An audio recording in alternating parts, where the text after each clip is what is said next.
ஜனவரி முதல் தமிழ்நாட்டில் வெளியாகும் திரைப்படங்கள் 8 வாரங்களுக்கு பிறகே OTTயில் ரிலீஸ் ஆக வேண்டும் என்கின்ற தியேட்டர் உரிமையாளர்களின் கோரிக்கையை எப்படி பார்க்கிறீர்கள் என்பது குறித்து மக்கள் குரல் பகுதியில் வாணியம்பாடி மக்கள் தெரிவித்த கருத்துக்களை பார்ப்போம்.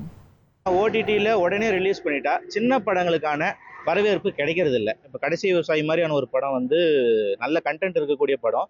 பட் தியேட்டர்களில் நிறைய நாள் ஓடாத ஒரு காரணத்தால் OTTயில் நல்ல பேர் கிடச்சிச்சு அந்த படத்துக்கு. சின்ன முதலீட்டு படங்கள் எட்டு தோட்டாக்கள் மாதிரியான படங்களும் OTTயில் நல்ல வரவேற்பு இருக்குது. தியேட்டர்களாக வரவேற்பு இல்லாமல் போனதுக்கு காரணம் தியேட்டர்களில் ரொம்ப நாள் கிடைக்கல. பெரிய படங்கள் மட்டும்தான் தியேட்டர்கள் ரன் கிடைக்கிது. அதுவும் 2 வாரம் 3 வாரம் அந்த மாதிரி தான் ஓடுது. இப்போ வர எந்த படமுமே தியேட்டரில் ஒரு 10 நாள் கூட தாண்டதில்லை. 10 நாள் இல்லை, ஒரு வாரம் கூட தாண்டதில்லை.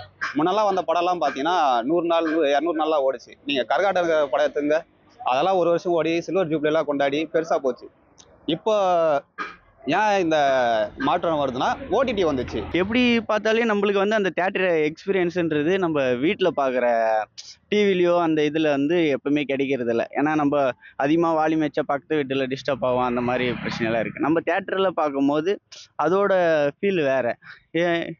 இது இந்த தயாரிப்பாளர்கள் எடுத்தது நல்ல முடிவாக தான் நான் பார்க்குறேன். என்ன கேட்டால் பெஸ்ட்டு ரெண்டுமே இல்லைன்னு தான் சொல்லுவேன். ஏன்னா இப்போ தேட்டரில் ஸ்நாக்ஸ் ரேட் எல்லாமே ஓவர் ஆயிடுச்சு.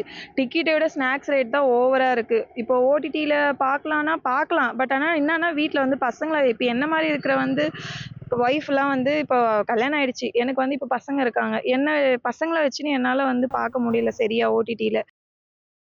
மக்கள் குரல் பகுதியில் வாணியம்பாடி மக்கள் தெரிவித்த கருத்துக்களை பார்த்தோம்.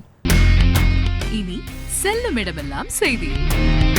தந்தி டிவியின் வாட்ஸ்அப் சேனலை ஃபாலோ பண்ணினா செல்ல இருக்கும் இடமெல்லாம் செய்தி. இதோ QR கோட் இப்பவே ஸ்கேன் பண்ணுங்க, ஃபாலோ பண்ணுங்க.